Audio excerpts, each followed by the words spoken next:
Selamat datang saudara-saudari. Hari ini kita mau mendengar surat Paulus kepada Titus.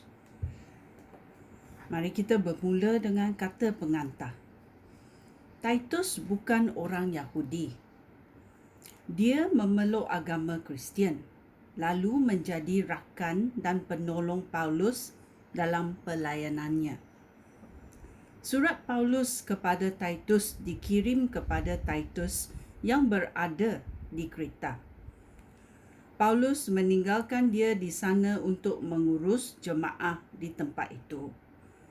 Ada 3 perkara yang dikemukakan oleh Paulus di dalam suratnya.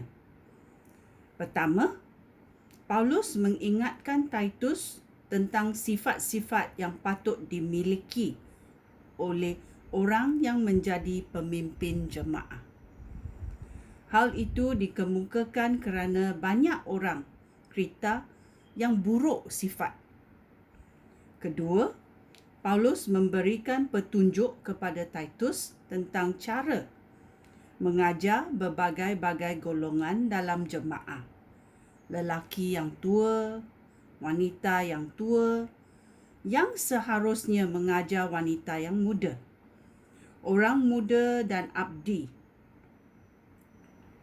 Akhirnya, Paulus menasihati Titus tentang kelakuan orang Kristian.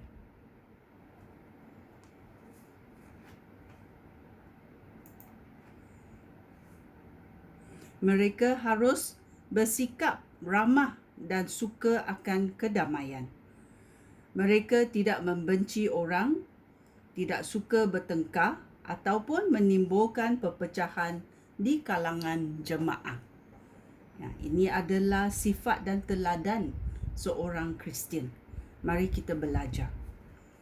Babak 1.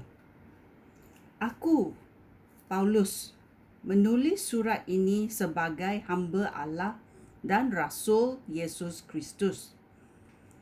Aku dipilih dan diutus untuk menegurkan iman umat pilih Allah.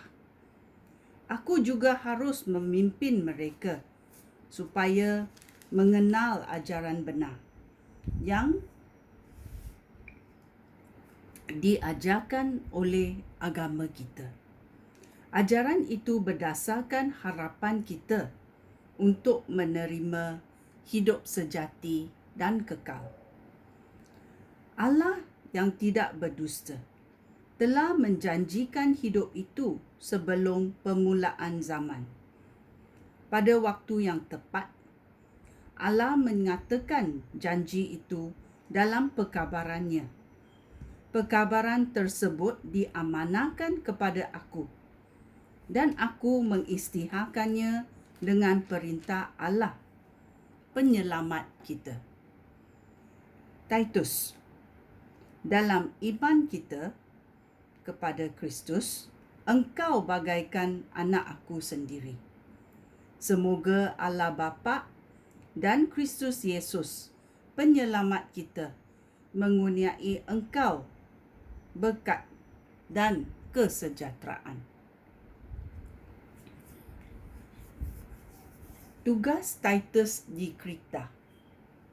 Ayat 5. Aku meninggalkan engkau di Kreta supaya engkau dapat menyelesaikan semua perkara yang masih perlu dilakukan dan melantik pemimpin jemaah di setiap kota. Ingatlah akan petunjuk-petunjuk ini. Seorang pemimpin jemaah harusnya orang yang tidak bercela.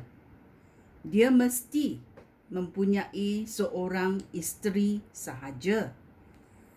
Anak-anaknya mesti percaya kepada Kristus. Kelakuan baik dan bersifat taat. Hal itu demikian kerana seorang pemimpin jemaah bertugas mengurus pekerjaan Allah. Oleh itu, dia haruslah tidak bercela.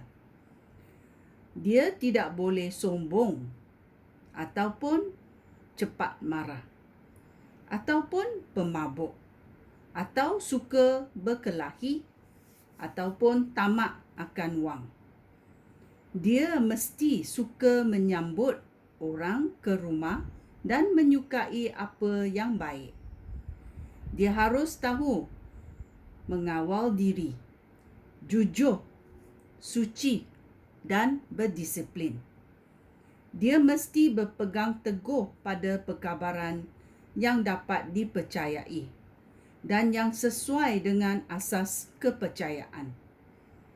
Dengan demikian, dia dapat menggalakkan orang lain dengan ajaran yang benar dan juga menunjukkan kesalahan orang yang menentang ajaran itu.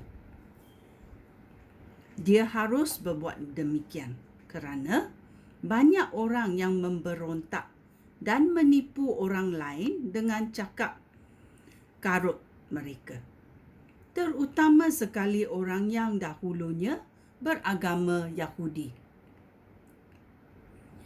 Mereka harus diberhentikan menyebar ajaran sesat itu kerana mereka merosakkan iman banyak keluarga. Perbuatan mereka itu hanya bertujuan untuk mencari wang dan hal itu sungguh memalukan. Seorang nabi dari Kreta pun pernah berkata, orang Kreta selalu berdusta. Mereka seperti binatang buas yang rakus dan malas. Apa yang dikatakannya itu memang benar.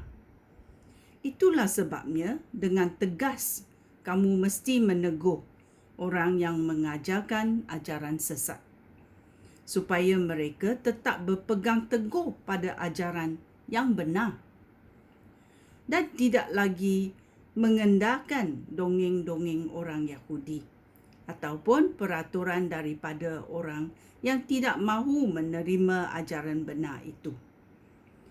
Bagi orang yang suci, semuanya suci. Ini ayat 15. Bagi orang yang suci, semuanya suci. Tetapi bagi orang yang fikiran mereka dicemari dosa dan tidak percaya kepada apa yang benar, tiada sesuatu pun yang suci, kerana fikiran dan hati nurani mereka sudah tercemar. Mereka mengaku mengenal Allah, tetapi perbuatan mereka tidak membuktikannya. Mereka terkutuk dan tidak taat kepada Allah. Mereka tidak dapat melakukan apa yang baik. Ya, ini adalah Titus babak 1.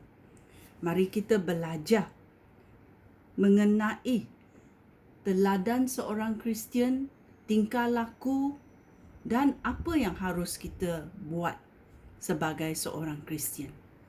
Sekian, terima kasih. Shalom.